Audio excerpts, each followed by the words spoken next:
value? What do you value above all else? And he'll say, well, it's you and it's me and it's all of us equally, that we are what he's after, the souls of men, human beings. And so our values need to be identical to his, to be on the same page, to be like minded with our owner, the creative God Almighty. And if we can do that, well, we're going to find that happiness that's so elusive. But we've got to understand what's keeping us from being happy. We can't go along with this program and ignore the plight of the downtrodden, those who are being lost. I mean, this is a life and death struggle, what's happening here.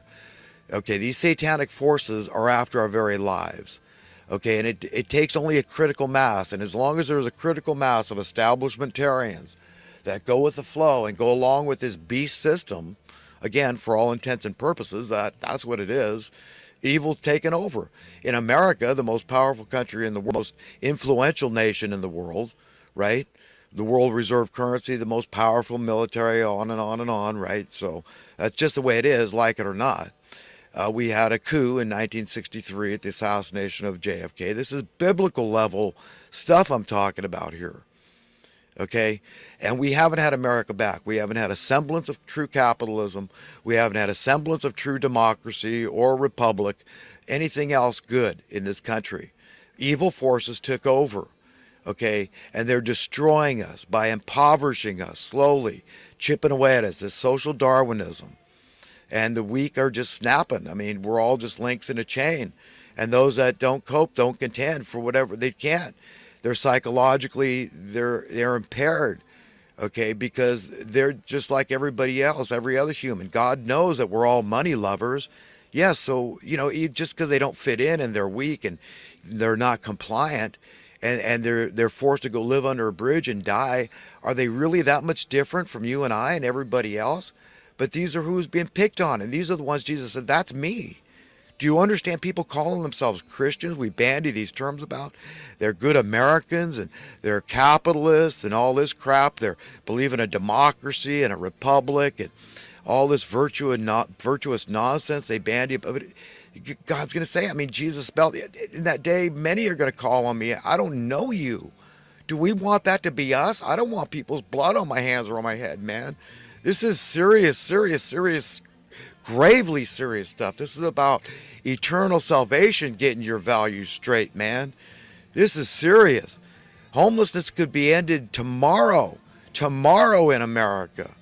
Do you understand? There is absolutely no excuse, but yet we keep being told that there is this establishment beast system party line of sheer nonsense, madness, unreality, illogic, sick logic. That's the world we live in. That's what we have to contend with. So we're all money lovers. Confess it. Of course you love money. What wouldn't you do for money? Well, personally, as a righteous man, I say that as humbly as I can, but that's what I'm trying to be, is a righteous dude. And I don't want to be a self-righteous person. That's the opposite of righteous. That's for the birds. Okay, let's put it there. The righteousness of men is as filthy rags to the Lord. First, even the best of righteousness. But self-righteousness, I used to have that issue. And I'm really trying to get way away from it, because it is not a particularly becoming attribute. So, but now every righteous person also hates money. Do you understand the dichotomy that they're living with, the paradox? That's the way it is. And God understands. God understands us when we don't understand ourselves. And that happens to me a lot. I don't get it. I mean, I get an obsession. I mean, how I've been feeling in love lately. I'm thinking, you know what? Hey, you know what? I've got to just let it go, man. Turn it over to God and say, you know what? If it's your will, let it be. I'm no stalker. I'm not going to hurt anybody. I'm not going any further with making anybody uncomfortable or anything like that. I mean, I welcome the girl of my dreams to stalk me. I mean, for what it's worth, innocently, of course. I mean, I'd love to meet her, and I'd love to, But on the other hand, I'm scared to death too, because, hey, you know what? I mean, relationships are heavy duty, and I've already spelled out what I want. I like a virgin at this point in my life, and I'm done with promiscuity and all that nonsense. I know what I like, and I like this gal a lot. And if I kept that to myself, and she falls in love with somebody else that has fallen in love with her, and I didn't do something to let her know, hey, my name's in the hat too, baby, and I'd love to have you, but I couldn't live with myself. So last week I gave this analogy about having this beautiful Corvette that it's the girl of your dreams, right? That Corvette, she's a beauty, and you think that there's never going to be another model that they're ever going to put out, model year, that you're going to like any better. And sure enough, decade after decade, they don't put one out. And then one comes along and you go, oh my gosh, you know what? Now I can let go of this other one. But I missed the main point I was trying to make there. And the main point of what I was trying to make there was that, wait, it's not that you don't want to keep the original Corvette, because you love it just as much. And to me, much like wine, the older things are really better things. I mean, that's it. I mean, the older I get, the better I get. Vintage, it's good, like wine. So you get better with age. You get more knowledge and wisdom, and you get better coping methods. So life does get easier in that sense. If you're going to survive, then you find ways to deal with it, okay? And so old is good. I like old. So, but the thing is that I'm not allowed to drive that car, right? It's garaged, and it's perfect, and it's fine, and I would love to have it, all this time, but I haven't been allowed to drive it. You understand? And then one comes along, and I think, wow, there's a possibility at least that I could actually drive this one. And again, I'm not talking about a sexual relationship even so much. It's just understanding it, the icing on the cake and all that. I understand now. At this point in my life, I've got a lot more wisdom than I had when I fell in love with the first girl of my dreams. And, I know that what I'm after is the cake, and the icing is beautiful and wonderful and very complimentary. However, what's very most important is the cake, is the relationship. And to have the girl, to say, hey, you know what? She's agreed she's going to be devoted to me. I've agreed that I'm going to be devoted to her. And that's what I really want. I just want to go steady. I mean, and then from there, I mean, marriage, it's all part and parcel. I mean, devotion is devotion. And, that's it. I am a far more able to be devoted man at this point in my life. I thought I was. Okay, I really thought I was. And I did have a lot of integrity, even as a young man. And, I never would have fooled around on my wife without her consent. I mean, that's madness to think, well, what do you mean you asked for consent? And the fact is, yes. The fact is that was idiotic. The fact is, God knows, I wish that she had punched me in the mouth instead of saying yes. Okay, that's the way it is. But, that's neither here nor there at this point in my life. So anyhow, I didn't mean to go off on a big diatribe about this thing, but, I just want this lady to know that I couldn't resist, and I want her to forgive me if she can find it in her heart. And, if our paths should meet and she wants to say hi, great, but don't be surprised if I act a little shy and aloof and taken aback and a little intimidated, a little scared, because as big as I talk and brave and bold, the truth is that I'm kind of chicken in a lot of ways, and I think like I said before, that my obsession scares me, and so I'm kind of intimidated by it's my own fault basically, and so I don't blame you for being so beautiful, and and alluring and perfect, and in my mind, the cutest, prettiest, sweetest. I just, it's your aura, it's your vibe, it's your, I don't know, charm, personality. But I'm utterly smitten, and I absolutely feel like, just from what I know of you, that I could definitely give 100%. That, you're that new model Corvette that, with that possibility that I could drive, that I hadn't seen for decades. That model hasn't come out. It wasn't there. It didn't exist.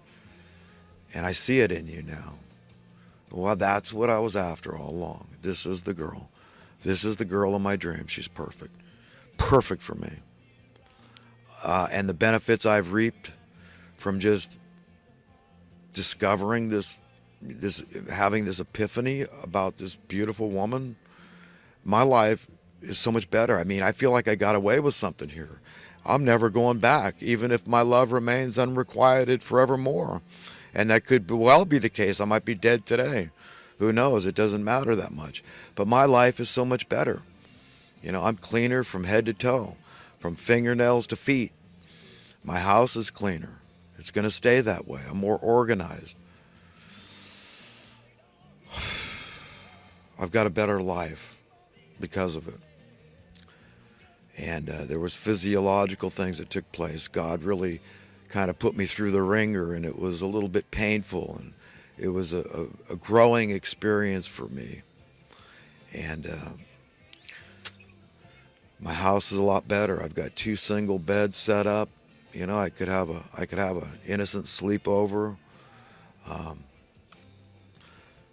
with the girl of my dreams, and keep our pants on. Let her dad meet me. And I think we could enjoy each other's company. That's my own personal thinking. We do it any way she wants or not want.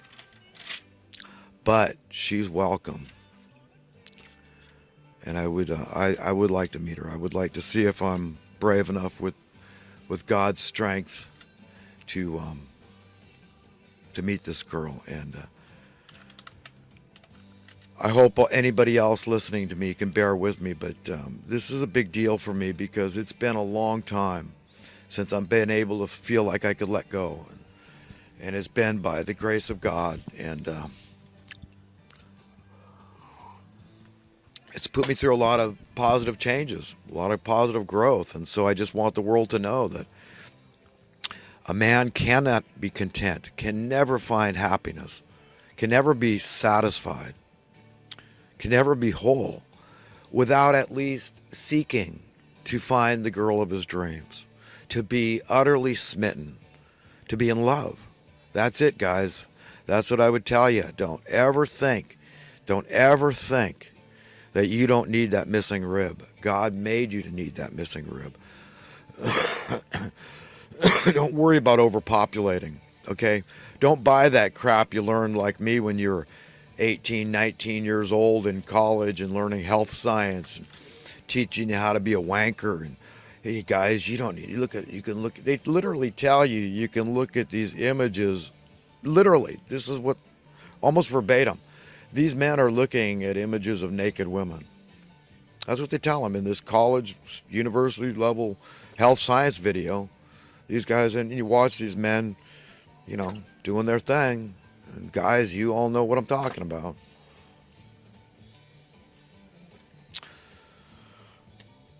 And they show the gal doing her thing. And, of course, they didn't say she was looking at images. I don't know what the deal was, but hey, all I'm saying is this is a method of population control.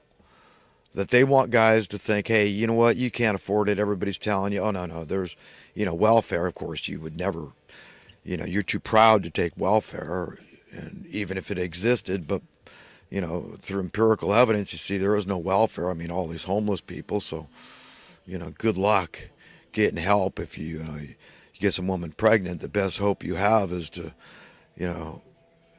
glean enough money together to get her an abortion, or beg her and pray her to get an abortion, or pray for her to get an abortion because you can't afford it, right? Isn't this the kind of stuff in the satanic realm? This is what's going on in our world.